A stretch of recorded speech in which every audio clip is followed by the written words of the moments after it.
Oh, perfect. Kentucky chicken wings. Yung loob niya, guys, luto, oh. Very crunchy. Ngayon, magluluto ako ng chicken wings Cantonese deep fry. Marinate ko siya sa crushed garlic, sili, paminta, salt and sugar, light soy, and cooking wine. Magbati tayo ng itlog sa isang bowl. Natin ang cake flour. Ibabad muli natin siya ng 5 minutes. Saka natin siya i-deep fry. Papainitin muna natin ang kawali bago lagyan ng mantika.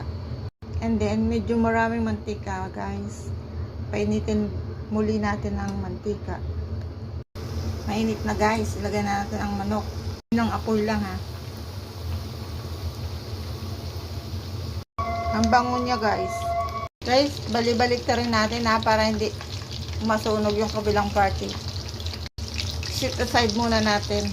And i-fried uli. Mga 6 minutes. Luto na siya. Patuluin muna natin siya sa kitchen tissue.